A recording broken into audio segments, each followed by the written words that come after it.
रानी पद्मावती के बारे में हम सभी ने सुना है। एक ऐसी राजपूत रानी जिन्होंने अपने कुल के गौरव और राज्य की इज्जत बचाने के लिए हंसते हंसते मृत्यु को गले लगा लिया।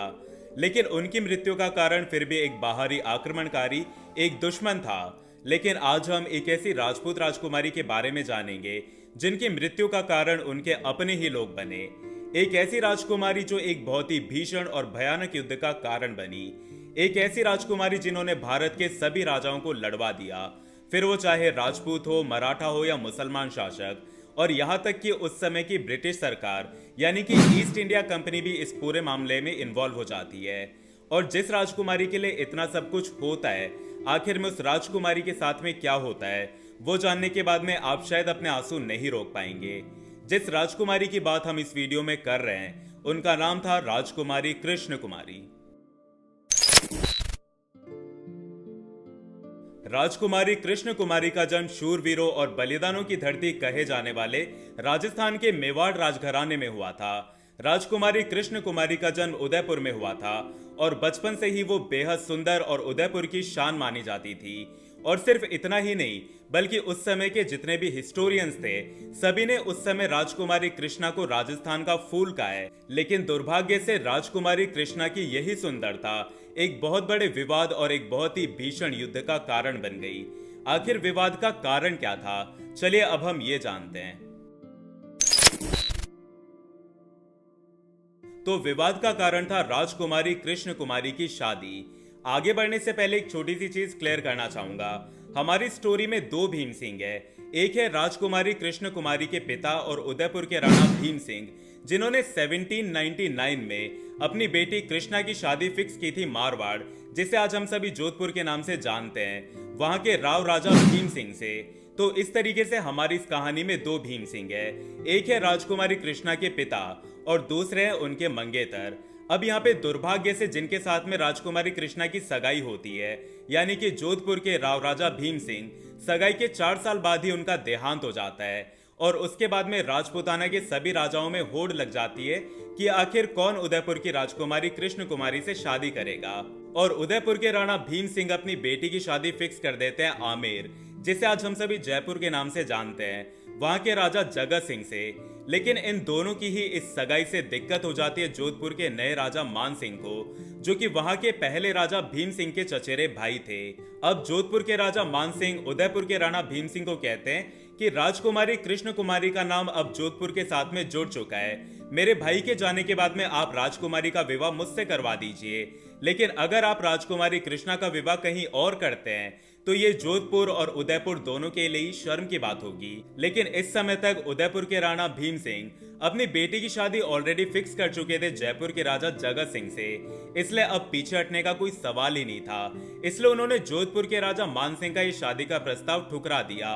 और यहीं से शुरू होता है एक बहुत ही बड़ा विवाद, जो कि आगे चल के एक भीषण युद्ध का रूप ले लेता है। और आगे चल के राजपूतों की इस लड़ाई के अंदर मराठा भी शामिल हो जाते हैं। अब मराठाओं को इस विवाद के अंदर लाने वाले थे जोधपुर के राजा मान सिंह, जिन्होंने ग्वालियर के मराठा शासक दौलतराव सिंधिया को नजराना यानी कि पैसे देकर अपनी तरफ कर लिया। और उदयपुर से सगाई के लिए जयपुर जा रहे लोगों को रास्ते में किशनगढ़ में ही रोक दिया गया और उन्हें मजबूर किया जाने लगा वापस उदयपुर जाने के लिए। और इसी समय पे ग्वालियर के राजा दौलतराव सिंधिया उदयपुर के राणा भीम सिंह से कहते हैं कि आप अपनी एक बेटी की शादी जोधपुर के मान सिंह से कर दो और एक बेटी की शादी जयपुर के जगत सिंह से कर दो। इस तरीके से इस पूरे मामले का निपटारा हो जाएगा। लेकिन जयपुर के राजा जगत सिंह इस बात पे अड़े रहते हैं कि वो विवाह करेंगे तो उदयपुर की राजकुमारी कृष्णा कुमारी से ही करेंगे, और वो जयपुर से अपनी फौज भेज देते हैं उदयपुर। अब यहाँ पे जो राणा भीम सिंह है, उनकी शक्ति दुगनी हो जाती है, इसलिए वो ग्वालियर के राजा दौलतराव सिंधिया का ये प्रस्ताव ठुकरा देते हैं। और इस बात से ग्वालियर के राजा दौलतराव सिंधिया को बहुत ही ज्यादा गुस्सा आता है और वो उदयपुर के ऊपर हमला कर देते हैं जोधपुर की सेना के साथ में मिलके। और यहाँ पे दौलतराव सिंधिया उदयपुर के राणा भीम सिंह से कहते हैं कि अब आपको आपकी बेटी की शादी मुझसे करवानी होगी। लेकिन इस चीज के लिए राजपूत बिल्कुल भी तैयार नहीं होते और यहाँ तक कि दौलत राव सिंधिया की वाइफ जो कि मराठा रानी होती है उनकी, वो भी ऐसा ही कहते हैं कि राजपूत इस तरीके के रिश्ते नहीं मानेंगे, इसलिए आप अपना ये शादी का प्रस्ताव वापस ले लो। और यहाँ पे दौलत राव सिंधिया को अपना ये शादी का प्रस्ताव वापस लेना पड़ता है। और उसी बीच इस कहानी के अंदर एंट्री होती है एक नए किरदार की, जो कि होते हैं इंदौर के मराठा शासक यशवंतराव होलकर। वो भी यहाँ पे राजपूतों से पैसे हटाना चाहते थे, इसलिए वो उदयपुर के राणा भीम सिंह को कहते हैं कि अगर आपको मेरी किसी भी तरीके की सहायता चाहिए हो तो मैं आपके लिए तैयार खड़ा हूँ। लेकिन यहाँ पे उदयपुर के राणा भीम सिंह उनकी ये चाल समझ जाते हैं और राणा भीम सिंह यशवंतराव होलकर का ये प्रस्ताव ठुकरा देते हैं। अब यहाँ पे ग्वालियर के दौलत राव सिंधिया और यशवंतराव होलकर इन दोनों की पहले से ही दुश्मनी चल रही थी, इसलिए ग्वालियर के दौलत राव सिंधिया इस पूरे मामले से अपने पैर पीछे हटा लेते हैं। और अब यहाँ पे यशवंतराव होलकर उदयपुर के राणा भीम सिंह से कहते हैं कि आप अपनी बेटी की शादी ना तो जयपुर में करो और ना ही जोधपुर में करो, बल्कि आप किसी तीसरे ही राजकुमार से अपनी बेटी की शादी कर दो। लेकिन अब यहाँ पे जयपुर के जगत सिंह अभी भी शादी के लिए अड़े हुए थे और जयपुर के राजा जगत सिंह यशवंतराव होलकर को पैसे देके कहते हैं कि आप इस पूरे मामले से बिल्कुल दूर रहिए, और बल्कि अगर दौलत राव सिंधिया जयपुर या फिर उदयपुर के ऊपर आक्रमण करते हैं या फिर जोधपुर के राजा मान सिंह भी आक्रमण करते हैं तो आप हमारी तरफ से लड़िए। अब यहाँ पे यशवंतराव होलकर जयपुर से पैसे लेके इस चीज के लिए राजी हो जाते हैं, लेकिन ये विवाद किसी भी तरीके से शांत होने का नाम ही नहीं लेता और उसके बाद में एक बहुत ही विनाशकारी युद्ध का रूप ले लेता है। अब यहाँ पे जयपुर के जगत सिंह आक्रमण कर देते हैं जोधपुर के राजा मान सिंह पे। वो यहाँ पे जोधपुर को पूरी तरीके से घेर लेते हैं। अब यहाँ पे उनकी जो फौज थी जयपुर की इतनी ज्यादा बड़ी थी, आज तक के इतिहास में कोई भी राजा ने अगर दूसरे राजा पे आक्रमण किया है तो ये फौज सबसे बड़ी मानी जाती है, क्योंकि जयपुर के राजा जगत सिंह ने आसपास के बीकानेर और बाकी जो भी राजघराने थे सभी की सेनाओं को अपने साथ में मिला लिया था और उसके बाद में जोधपुर के ऊपर आक्रमण किया था। अब इसी वजह से जोधपुर के मान सिंह को वहां से भागना पड़ता है और जालोर में शरण लेनी पड़ती है। अब मान सिंह जालोर में पहुंचने के बाद में इस पूरे विवाद के अंदर ऐड करते हैं एक और शख्स, और वो होते हैं टोंक के नवाब अमीर खान, जो कि उस समय के सबसे खतरनाक आक्रमणकारी माने जाते हैं। अब यहाँ पे मान सिंह पैसे देते हैं टोंक के नवाब अमीर खान को और अपनी तरफ कर लेते हैं। अब यहाँ पे अमीर खान की फौज आ जाती है जोधपुर में।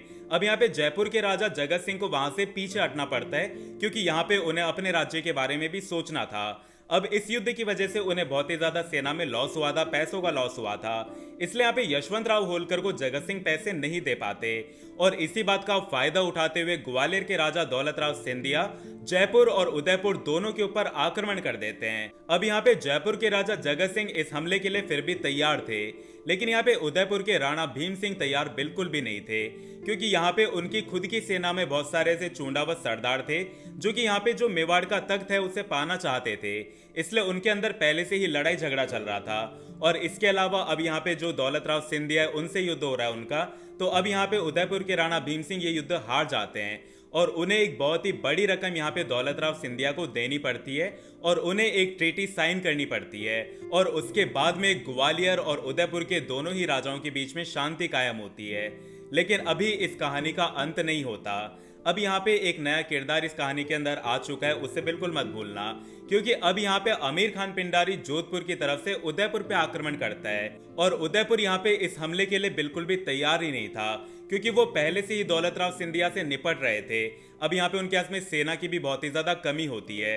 अब यहाँ पे ये युद्ध भी वो हारने की कगार पे आ जाते हैं। अब यहाँ पे आमिर खान उदयपुर के राणा भीम सिंह से कहते हैं कि या तो राजकुमारी कृष्ण कुमारी की डोली उठेगी और वो जाएगी जोधपुर के राजा मान सिंह के यहाँ पे, या फिर राजकुमारी कृष्ण कुमारी की अर्थी उठेगी। अब यहाँ पे उदयपुर के राणा भीम सिंह, जो कि महाराणा प्रताप के वंशज रह चुके थे, उन्हें इस तरीके की धमकी कोई देगा तो वो कैसे मान सकते हैं। इसलिए यहाँ पे उदयपुर के राणा भीम सिंह कहते हैं कि मैं मेरी बेटी की अर्थी उठाने के लिए तैयार हूँ। मेरी बेटी की अर्थी उठेगी उसका मुझे बिल्कुल भी दुख नहीं होगा, लेकिन इस तरीके से मेरी बेटी को किसी को भी नहीं दूंगा।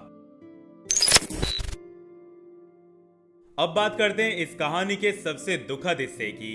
अब यहाँ पे जयपुर के राजा जगत सिंह उदयपुर की सहायता करने के लिए नहीं आ पाते, क्योंकि वो यहाँ पे पहले से ही युद्ध लड़ रहे होते हैं। इसलिए अब यहाँ पे उदयपुर के राणा भीम सिंह अकेले पड़ जाते हैं। अब यहाँ पे अपने साम्राज्य को वो बचाए या फिर अपनी बेटी को बचाए, उनके पास में दो ऑप्शंस होते हैं, क्योंकि यहाँ पे आमिर खान बाहर जो उनकी जनता होती है उनके घर जलाने लगते हैं, जो निर्दोष जनता होते हैं उन्हें मारने लगते हैं। और इस वजह से यहाँ पे जो उदयपुर था वो पूरी विनाश की कगार पे आ चुका था। लेकिन उदयपुर के राणा भीम सिंह अपने ही हाथों से अपनी बेटी को कैसे मार सकते हैं, सबसे बड़ी दिक्कत ये थी।